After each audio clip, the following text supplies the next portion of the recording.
Sabin, well done for taking action and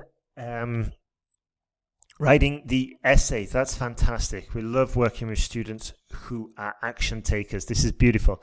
So let's get you to New Zealand, onto your dream course. So let's go. A highly controversial issue today relates to whether to allow global marketing to one's country or not. Okay, great start. Grammatically fine. And we've got some great adjectives in there, and it's very relevant. So beautiful start. This essay I'm going to examine. Going to is more for spoken English. We would say I will, or even better, we can say the same with less words by using just a short phrase to say this essay will. And this is academic writing. This is more academic, to say the same with less words. And we've cut the amount of words there by at least 50%.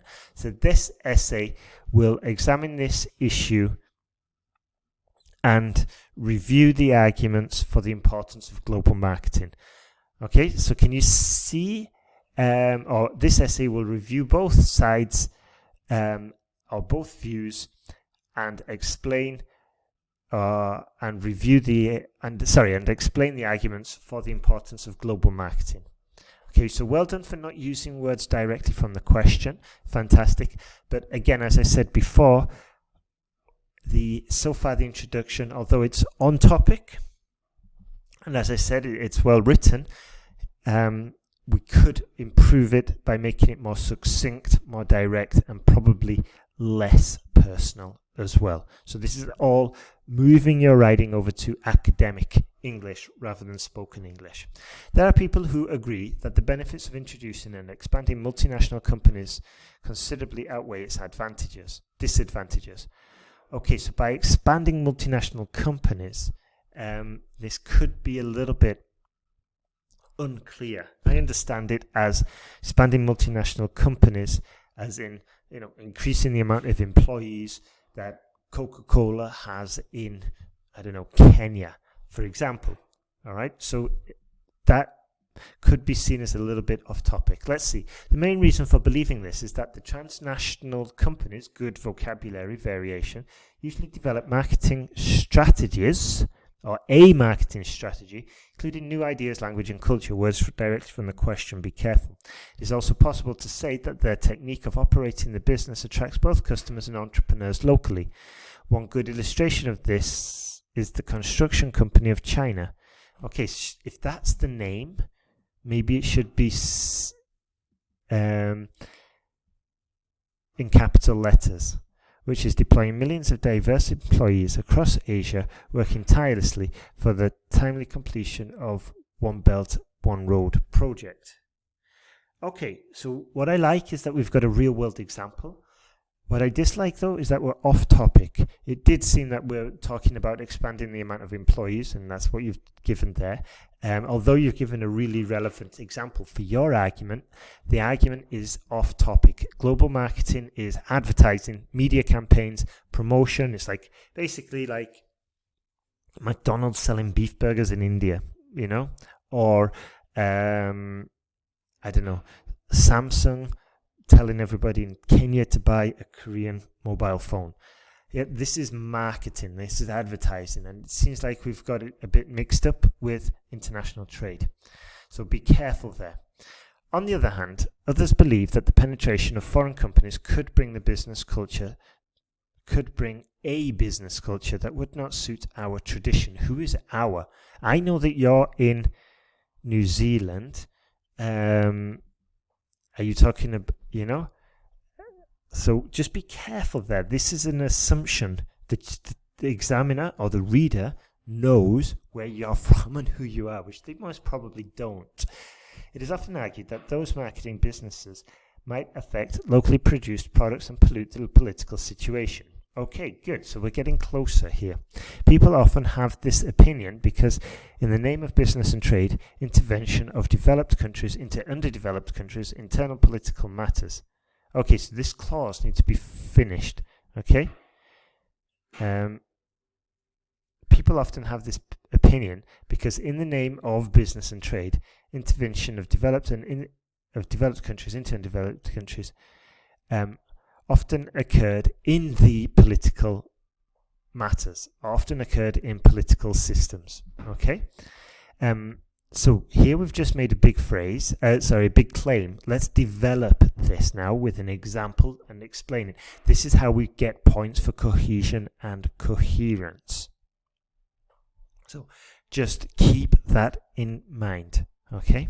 And it's quite easy. First of all, okay, we need to get task response because we got it mixed up here, which was a shame because your writing is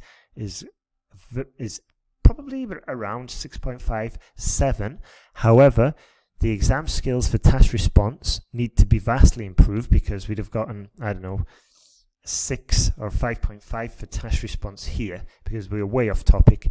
And here as well for cohesion and coherence, we didn't really develop the argument as well as we could. These are issues that are very easy to solve, by the way. The second point is the impact seen in security and sovereignty of the country. Good. Now, this is how you develop an argument. This is fantastic. So we've got our claim, and then we've got an example of that. So that's excellent, Sabin. Particularly good example here. What could we say instead of good? Again, improving our vocabulary score. We could say a clear example here is the arrival of East India companies across India for colonial purposes. Okay, so it could be worth, again, developing this. So of British or Dutch East India companies across India for colonial purposes. These companies not only stole vast wealth, but also corrupted the political system at the time. Okay? However, even though we need to develop this argument a little bit further like you have done, we're still not entirely on topic. As I said, we should be really talking about advertising and marketing campaigns. So it's not on topic, and also we need to improve the cohesion and coherence, which is a shame because your language skills are great. You know, there isn't that much grammatical work we need to do. So you're very close. In conclusion, I believe both arguments have their merits. On balance, however, I feel that global marketing spreads new knowledge and consumer culture. Be careful, we haven't mentioned anything about... Oh yeah, we did mention a little bit about new knowledge, but we didn't really mention much about consumer culture. So be careful about adding new information into your conclusion. And also, see, this is because now the whole world is taking advantage of diverse ideas. Okay, so it's not the most coherent conclusion either as well. It seems like an afterthought here. Now, Sabin, we would love to work with you. Pretty certain we can get you to S7 because you need exam skills. Exam skills are the easiest to get. It's a case of, working through the course, but not only just looking at the course we have, but also really learning how to write the essay. And the only way you can do that is with more essay corrections, so we can give you more feedback and test that you're really understanding and applying the knowledge we are sharing in the online course. So have a look at your inbox. We've got a special $50 coupon that'll expire in a few days, and also if you join us in the next 2 days, we'll give you 2 essay corrections extra for free. Okay, Sabin, so overall I'd probably put this at a 6, maybe a 6.5. I'm pretty certain we could get you to a 7, and yeah, more essay corrections and more and basically the exam knowledge, essay writing knowledge and academic writing knowledge. Okay, Sabin, good luck with your project, and hopefully we'll get you onto your course, your dream course in New Zealand.